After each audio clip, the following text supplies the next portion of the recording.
For 23 years, this woman has not moved. Everyone thinks she is sick, but the truth is, she is being kept alive for a reason. Every morning, her husband brings her fresh flowers. He adjusts her pillow. He sits beside her and talks to her like she can hear every word. To the world, he is a devoted husband, a man who refused to abandon his sick wife. But what nobody knows is this: she's not being cared for. She is being used. She is his insurance policy. Because as long as she remains on that bed, something terrible stays away from him. And the day someone tried to take her place, everything went wrong. This is the story of the woman who killed to secure her marriage, but triggered something unimaginable.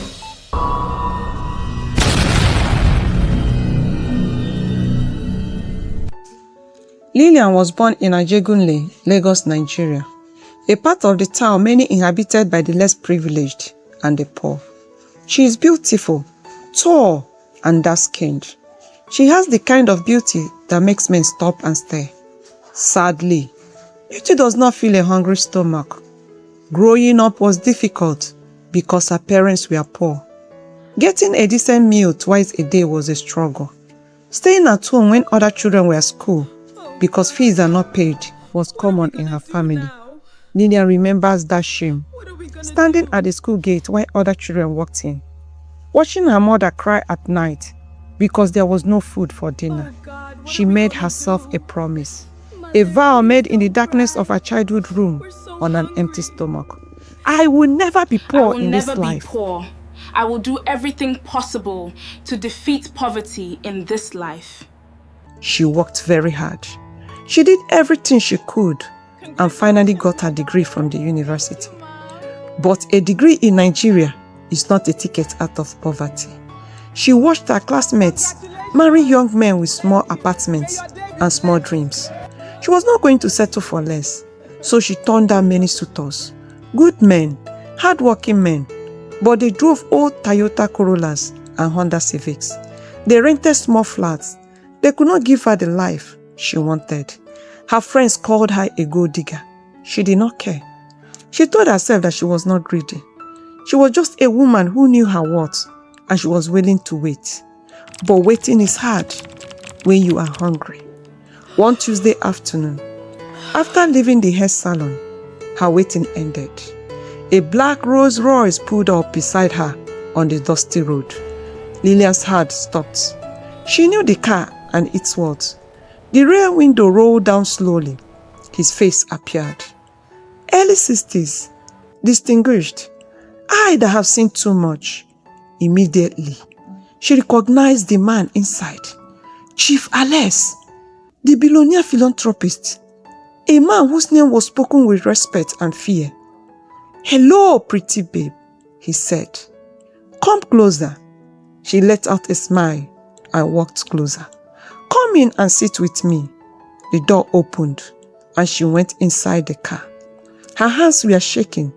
She had never entered a car this beautiful. Chief Alex looked at her like a man examining a piece of art he wanted to buy. He did not waste time. He said calmly, "You are exactly the kind of woman I want. I am a married man, but my wife is very sick. She had a stroke which has left her bedridden for many years now. All my children live abroad. I am lonely." Then he made his offer. "I want to marry you. I will take you round the world. I will buy you anything you want. I will make you a millionaire. But I have a condition.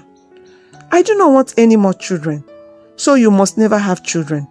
Not with me, not with anybody. If you agree, call me tomorrow. I will take you to a gynecologist who will tie your womb permanently." Chief Alex opened his briefcase, took out some bundles of cash, and handed them to Lillian. "Take this for your lunch," he concluded. Lillian walked home in a daze. She sat on her bed and counted the money. 400,000 naira? She screamed. Just for sitting in a car, for listening to an old man speak for a few minutes. As she lay in her dark room that night, she let the money rest on her chest. Wow, she was so excited. But marriage without children, she whispered. She thought of her mother, of the school gate, of the hunger. But then she smiled. When money is no longer a problem, there will always be a way out. Yes, there will always be a way out. She called Chief Alex the next morning. Chief Alex, I agree to your proposal. I'll marry you. He sent his driver to pick her up. They met at a private hospital in Lagos Island. The hospital was clean and expensive. Lillian lay on the examination table. A gynecologist stood over her. Instruments glittered under the bright light. Chief Alex waited outside. The doctor explained the procedure. Tubal ligation, permanent, that means no children forever. Do you understand? Lillian closed her eyes. She thought of the zeros that would appear in her account. She thought of the mansion, the cars, the good life that would permanently wipe her mother's tears. Proceed, she said. The procedure did not take long. On the drive back to the mansion, Chief Alex transferred the first ₦1,000,000 into her account. When Lillian saw the alert on her phone, her hands began to shake. Zero, zero, zero, more zeros than she had ever seen in her life. She nearly passed out. Her joy knew no bound. Congratulations. In less than 1 month, they were married. The wedding was grand, but Cheers quiet. to the couple. Lillian wore a golden Cheers to jewelries more joyful for the first time and in her happy life. days. Her smile was bright. Young women envied her. Even her married friends wondered how she landed the big fish. You too. Older women whispered, "Gold digger." Lillian did not care. She was warm. Try this. She was full. She was rich. delicious. Chief Alex continued to lavish money on her. But there is one problem that keeps her mind unsettled. Her husband's sick wife. Chief Alex's first wife, Madame Olivia. Madame Olivia lived on the other side of the mansion. For 6 months, Lillian insisted that she wants to pay her a visit, but Chief Alex refused. Please do not disturb her. She is No, my very, dear, very she is sick. very sick and doesn't need Every to be morning, disturbed. Chief would take fresh flowers to her Let me room. go and see Olivia. He These bought her flowers the are for most her. expensive perfume. Let me go with you. He played soft-smoothing songs No, for her. stay here. Lillian could hear the gentle romantic music from her own end of the mansion. It was a routine. Day after day, she became jealous. For crying out loud, she complained. I am the active wife. I'm the one keeping him company. But he treats a vegetable on the other side of the mansion like a queen. Jealousy started eating her up. Why does he keep wasting money on a living corpse? She kept asking herself. She is suffering.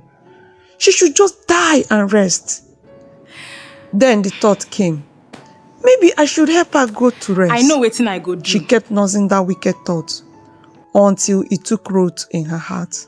She started hashing a plan. She studied the daily routine and learned the schedules. She waited for the perfect time. One day, the domestic staffs were on leave.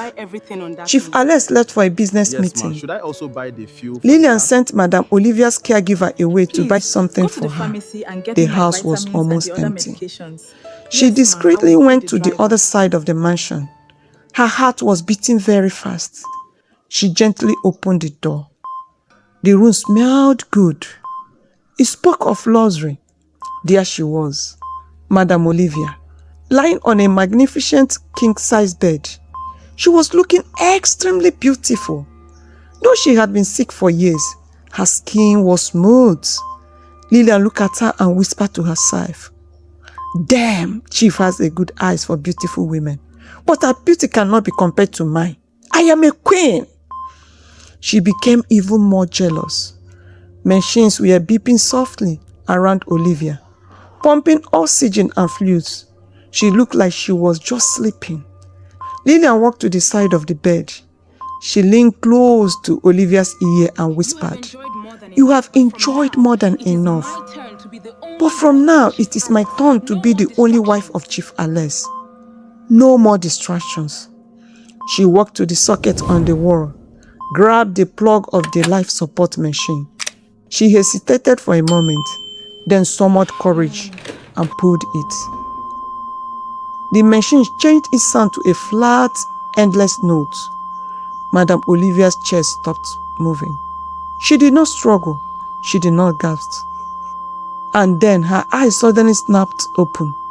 She looked straight into Lillian's eyes. Her face was weak, but she looked relieved. She smiled, a tired, weak smile, and she whispered, "At last." And she gave up the ghost. Lillian quickly plugged the machine back so that it would look like a natural failure. With both fear and excitement, she returned to her own side of the mansion before anyone could see her. She went to the kitchen. She took her best wine and roasted chicken to celebrate her victory. Suddenly, Chief Alex drove in. Lillian's heart started beating fast. Chief went straight to the other side of the mansion, where Madame Olivia stayed. After a few minutes, he called Lillian with a loud voice so that she could hear him from the other end. "Lillian, come!" When she got there, she saw the lifeless body. She started shedding crocodile tears. Chief Alex looked at her. His face was full of pity. He gently asked her a question that made her blood run cold. "Lillian, why were you in such a hurry?" She trembled. "What do you mean, Chief?" He sat on the edge of the bed. His voice was calm and gentle. Olivia wasn't really sick per se. She was just the bearer. "Bearer?" Lillian whispered. Chief continued. "My wealth came with a price, a terrible sickness, a virus that slowly destroys the body. The spirits behind my wealth agreed that as long as someone close to me bears the sickness for me, then I can live a normal life. I can enjoy my wealth." He looked at Olivia's body. She was obviously tired. She wanted to rest, but she could not die until there was a replacement. A replacement? How? Lillian was now terrified. Chief Alex called in 2 men. They came and carried the dead wife's body away. Then he turned back to Lillian. The very day we met was not my first time of seeing you. I have been watching you for months. I was attracted to you. I wanted you as a true wife while I looked for another bearer. I begged the spirits to spare you. I was given a condition that you must not get pregnant. Why did you do this to yourself? Why did you allow jealousy to block your reasoning? Oh. I gave you everything you needed. Yet, you were jealous of a dying woman? Now that you have killed the bearer, the spirits forbid a vacuum. Before Lillian could answer or run, an unseen heavy weight crashed onto her shoulders. She fell flat on the floor. She struggled to stand up, but her limbs were dead. Her legs could not move anymore. She tried to scream, but it was as if her tongue was twisted. She could not even hear her own voice. Chief Alex gently carried her and laid her on the same bed where his former wife had been lying. He looked at her. "My dear Lillian, Now he said, now you will enjoy the flowers, the perfumes, and the music that you were jealous of." He kissed her forehead. My beautiful Lily, You are younger, and you will last longer than she did. Without looking back, Chief Alex left the room, shaking his head in pity. The door closed. When Lillian woke up, she thought it was a bad dream. A soft romantic music was playing. She heard a machine beeping beside her bed. She could not move. She could not speak. She could only open and close her eyes, staring at the ceiling. She couldn't even cry. She had killed to become the only wife. Chief Alex was right. She had become exactly what she envied. A living corpse, the bearer. Now she has to wait for someone to come and pull the plug. 3 months after Olivia's burial, Chief Alex was taking a stroll one evening when he saw a young woman. Her name was Rita. Light-skinned, tall, beautiful, 27 years. His heart skipped. He said to himself, "My second wife has been sick for some time now. I need a woman that will comfort me." He approached Rita with a smile. He introduced himself. I am Chief Alex. And I am Rita. He spoke the same line he has used on Lillian. You're "You're exactly the kind of girl I want. I'm a married man, but my wife is very sick. She had a terrible stroke. All my children live abroad. I'm a lonely man. I want to marry you. But I don't need any more kids.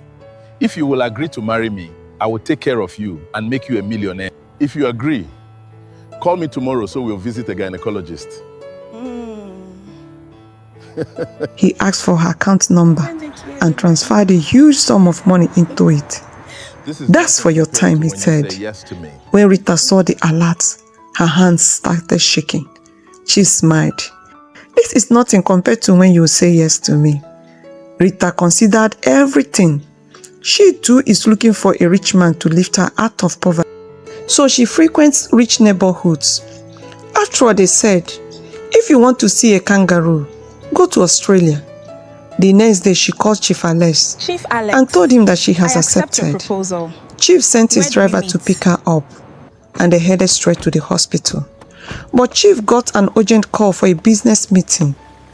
"The gynecologist will be waiting for you," he told her. Okay. No problem, sir. I pray that there will be no complications. Chief Alex's driver took Rita to the hospital and waited. She went in to see the gynecologist. Tubal ligation is irreversible. You will not be able to have children in your life. Do you understand? He sedated her and was about to start the procedure when a nurse rushed in. "Doctor, the woman who gave birth an hour ago is bleeding profusely." The gynecologist handed over to a younger doctor to carry out Rita's procedure, while he rushed to save the patient's life. The younger doctor completed the procedure. On her way home, Rita called Chief Alex and told him that she was having some cramps. Chief Alex sent another huge sum of money to her account. It nearly made her pass out. She was so excited. She believed that she had finally hit the jackpot. Within a month, she became Chief Alex's wife. Within 2 months, Chief built a house for her parents and opened a business for them. He also helped her siblings greatly. After 5 months, Rita started feeling sick. It was not very serious, so she did not bother to tell Chief. One night after dinner, she told Chief that she was not feeling well and needed to rest. Chief was alone in his lounge when he heard a strange voice. It made him uneasy. He listened again. Nothing. So he relaxed. In the morning, while he was dressing up for work, a phone call came in. What? Then another. Then another. He was in a deep shock. What is going on? Why are all my business associates cancelling their big contracts with me? Contracts worth millions of dollars. Cancelled. Just like that. No. Something is wrong. As he was about to call them back to inquire, 2 strange beings stood before him. He became afraid. "Why are you here?" he asked. "What is going on?" They answered him. "Your soul is required." No. I have been very careful. "How did I go against the covenant?" he asked. They answered, "By allowing a seed to germinate in your house." He was confused and terrified. What seed are you talking about? They answered, What seed are you talking "You know about? that we forbid babies. Now your new wife is pregnant with twins." He shouted, "How did that happen?" Once the spirit did left, that happen? he grabbed his phone and called the gynecologist. The gynecologist affirmed that the procedure was successful, Yes, sir. and her womb was Rita's tied womb that was day. tied successfully. He rushed She to can't be Rita, pregnant. who was in the kitchen. "Are you pregnant?" he demanded. How can that be Rita possible was when shocked. my womb is "How tied?" can that be possible when my womb is tied?" Chief Alex Then was confused. you must go He for asked her to scanning go for scanning immediately. immediately. No problem. I will Rita, go. who had been feeling generally unwell, went for the scanning. It was have 2 confirmed babies in that there. she was pregnant with twins. Rita was surprised. But my She husband went to doesn't meet the want more children. gynecologist. He checked her and discovered that she was truly pregnant, Oh my God, meaning you that are the really tubal pregnant. ligation has The failed. scan results are Though correct. its failure is rare, it happens sometimes.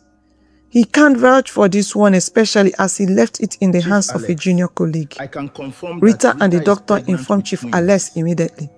Chief Alex screamed, "Rita, you have finished me. Get rid of that pregnancy Rita, you immediately. have I can't finished believe me." this. Get rid of it now. He asked her to get Don't rid of the argue with me. pregnancy Do it now, immediately or we're finished. before ever setting her foot in his house again. But it was already late. Lillian, who had been the bearer, had already been released by the spirits. Ever since Rita became pregnant, without anyone's knowledge, Lillian had started to feel her hands and legs again. She can talk slowly as her voice is coming back.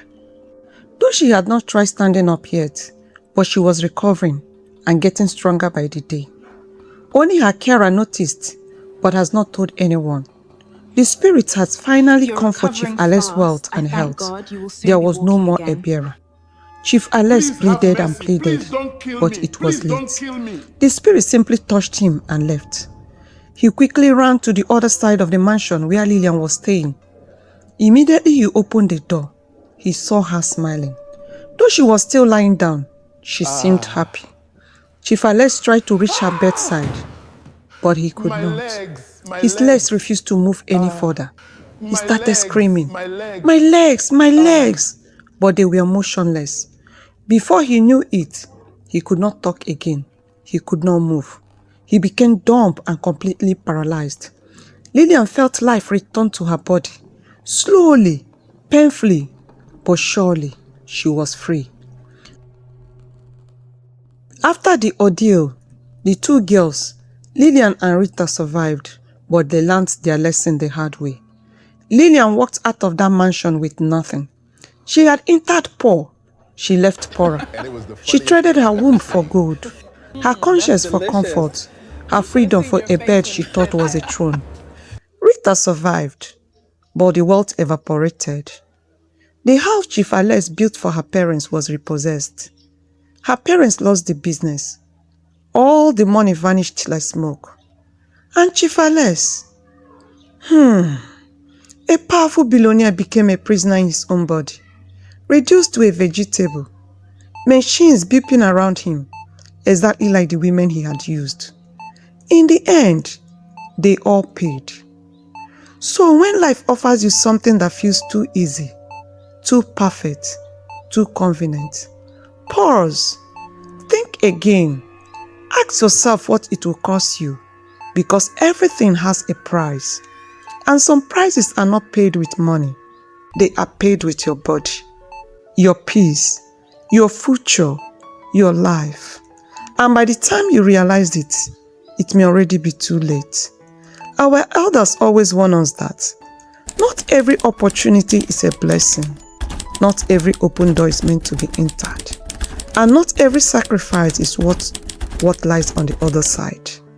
If this story stirs something in you, share it. Let someone else learn that greed is a slow poison.